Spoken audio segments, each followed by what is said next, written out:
Good afternoon, everyone. We are group 3, and we are going to present the conditionals and modal verbs. Well, we will start with the zero conditional. Okay. The zero conditional is used to talk about general truths, scientific facts, habits, or things that are always true.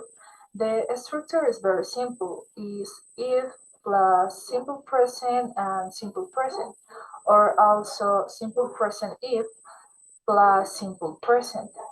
Um, the key is that both parts of the sentence refer to situations that are always true. There is no specific condition that may or may not be met in the future. As in the first conditional, we are some examples. Like if you heat water to 100 degrees Celsius, it boils. This is a scientific fact. Or if you mix blue and yellow, you get green. And this is a fact. Or if I'm tired, I go to bed early. This is a habit. Okay, now we continue with the first conditional. The first conditional is all about really possibilities in the future. We used to talk about things that will happen if a certain condition is met. The structure is usually if plus present simple and will plus base form of the verb. For example, if it rains tomorrow, I will stay home. There is a real possibility of rain. Or we can also switch the order of the clauses, like they will be late if they don't hurry. Essentially, the first conditional links a possible future condition with a likely future result. Yes. Okay, so now we are going to talk about the second conditional. It is used to talk about hypothetical or unreal situations in the present or in future. As we can see, we have the structure. At first, it's the if plus past simple verb, the auxiliary would plus the base form of the verb. And the second conditional allows speakers to explore imagined scenarios, express wishes, or provide advice based on situations that are not currently true. As we can see in this example, if I won $1 million, I would buy a new car. So in this sentence, we have two parts. In the first part, we have a condition that is not true. And in the second part of the sentence, we have the result of if that condition, the first condition, was real.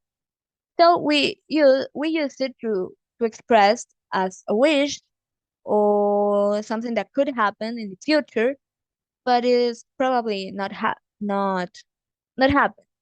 But okay, as we can see in the other examples, if I were you, I would quit smoking. If I were the president, I would lower tax. So this is the condition, the situation on the first part, and in the second part is the action or the result if that first condition will turn to true, turn to the reality, turn to real. Okay.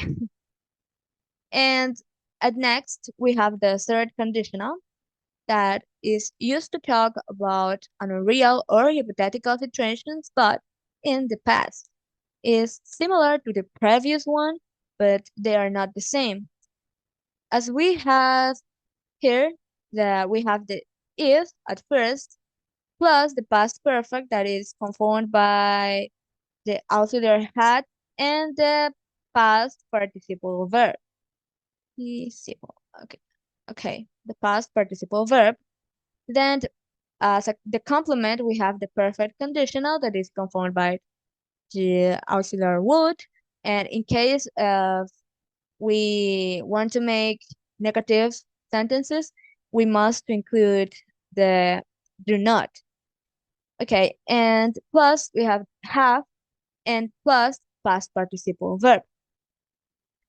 The third conditional expresses a condition that did not happen and the result that would have occurred if that condition had been true. As we can see in this example, if I had got a gold medal, I would have been happy. If I had met Susan last week, I would have given her the book. Okay, in the first part, we have a condition that maybe could have happened, but actually it didn't. So in the second part, we have the result if that situation, if that condition had happened.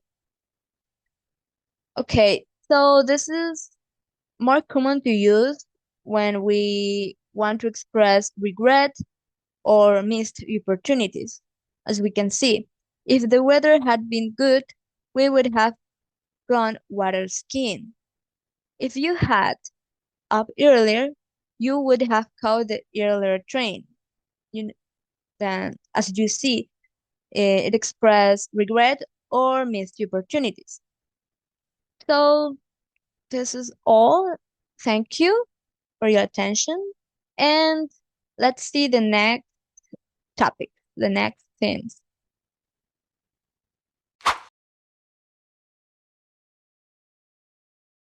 Hi teacher, my name is Melanie Basurto and the topic to be present is introduction and use of modal verbs.